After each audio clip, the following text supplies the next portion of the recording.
This is an excerpt from the story Dance Me from Branka Čubrilo's new collection of short stories, 3 to Tango and Other Tales. Lillian Leola scooped her hair on the back of her head with a golden clip. She lifted her head up and glanced at the reflection of her image in the mirror from the left, head held high. The last touch of lipstick, red against her pale skin. Yes, red against her pitch-black hair and eyes. She buttoned up a blouse which was almost transparent, so one could easily see the contours of her laced bra. She lifted her chin up again and looked at her image in the mirror, this time from the right. She smiled.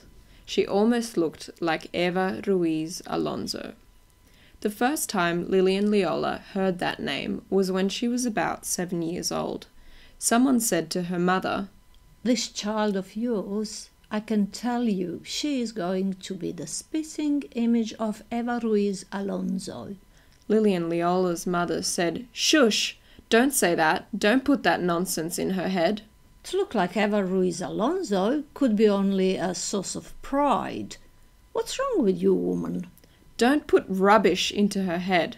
Go home and talk rubbish to your own children. It was obvious from such a statement that Lillian Leola's mother was angry. If one knew Eva Ruiz Alonso, then one could easily conclude Lillian Leola's mother could have even been jealous. Lillian Leola's mother wasn't a woman that someone would call pretty. She was short, stocky, dark-haired, and her hair grew everywhere uncontrollably. Her eyebrows looked like one long bushy caterpillar stubbornly nested above her eyes. Even from a distance, one could notice the excessive hair above her upper lip, and that it wasn't a sign of feminine beauty. Her voice was harsh, movements sudden and jerky, therefore she appeared angrier than she really was. When Lillian Leola turned 7, she had outgrown her mother, which was not really something unexpected or difficult to achieve, for her mother was, as I already said, a short, stocky woman. At around 7, it was obvious that Lillian Leola was not going to look like her mother. She grew tall, taller than her peers. She was a willowy creature with long, long legs, crafted by an invisible yet masterful hand. Her hair was thick, dark, but obedient. Hence it grew in abundance in the right places. The colour of her eyes matched the finest shade of the colour of her hair. It looked as if she didn't have pupils.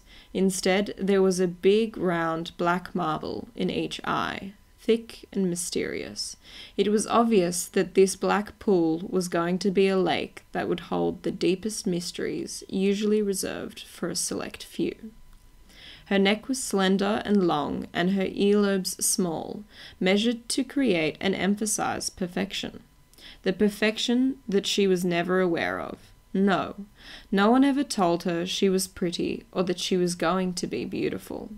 Her movements were always slow, measured, and she appeared as if she were dancing whilst walking or even doing the dishes or any other mundane chore. Hurry up! Stop daydreaming. Come back down to earth. Stop pretending. She never managed to hurry up, for she had a deep peace within her. She never stopped daydreaming, for she didn't know any other way of existence. She never came back down to earth, for she was absolutely content on her level of existence, whatever it could have been called. And she never stopped pretending, for her eyes never saw ugliness. Endless beauty resided in her eyes. Who is she, mother? Angelita. No, the woman she said, "I look like Eva." Stop asking silly questions and hurry up. We have work to do. Go, child, go.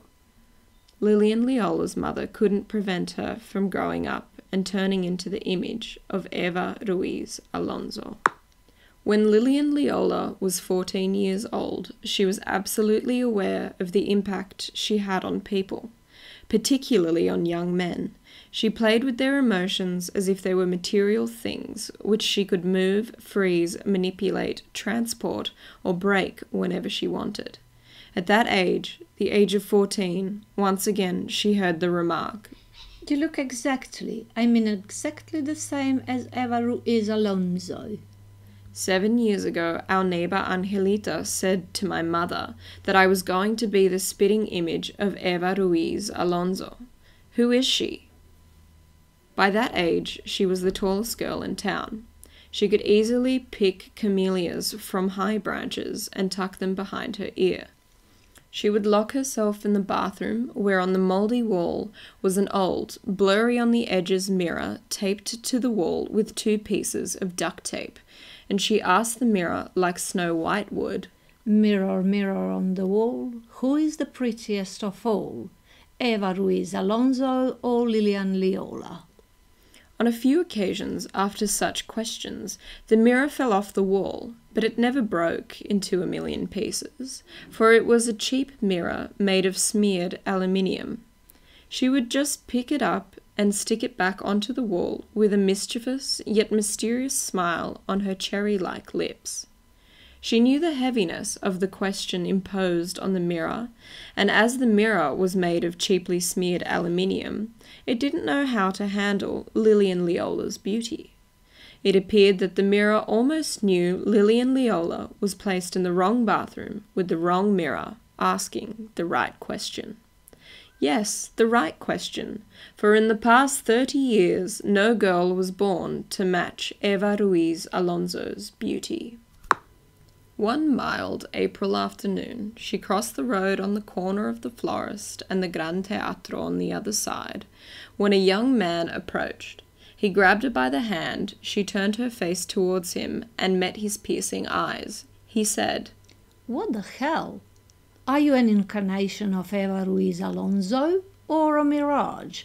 You must be her long-lost daughter." No, I'm the daughter of Ana Mendez, the florist."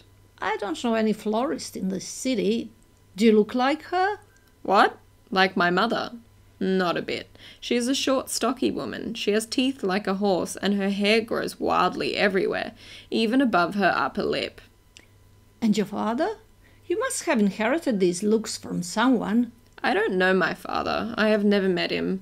My mother used to say that he died in a car accident, but I heard that she made that story up, like the many others she had made up about him.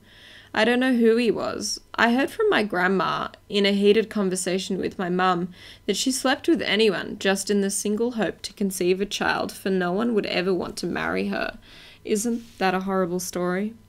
"Well, the story certainly is weird. You say no one was related to Eva Ruiz Alonso?" "I've heard it so many times, that I look like her, but I've never even met her. All I know is that she was pretty." "Pretty? Don't insult her. She wasn't pretty. She was the beauty of the century. No woman has had such beauty in the last several centuries. And now you came along, oh my lord, how much you look like her." "I don't even know what she looked like." "Come with me."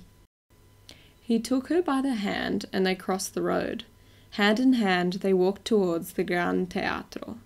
When they passed the main entrance, he led her through a small door upstairs on the 2nd floor. The entire 2nd floor was turned into a dance room with polished parquet floors, mirrors and posters of a woman who looked exactly like Lilian Leola. She said, "Eva Ruiz Alonso?" "Eva Ruiz Alonso, the most beautiful woman and the first proprietor of this school. She was the best dancer, the most celebrated and desirable woman." "Oh, wow. Almost scary." "Why?" "How could I ever fill her shoes?" "Well, leave that to me." "To you?" "Let me introduce myself. Chancy Farhan Durand, the tango doctor." "You must be French." "Proudly so." "Why proudly? Is there something wrong with being from here?"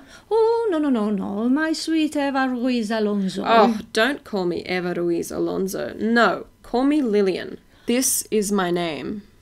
My dear Lilian, I was born here, but my father was a Parisian. His thirst for tango and beautiful women brought him here. He met Eva long before I was born. He fell in love with her, for it was impossible not to fall in love upon meeting her. Though she never stayed with anyone, she never belonged to a man, any man. Ah, femme fatale. Oui, une femme fatale, just like you.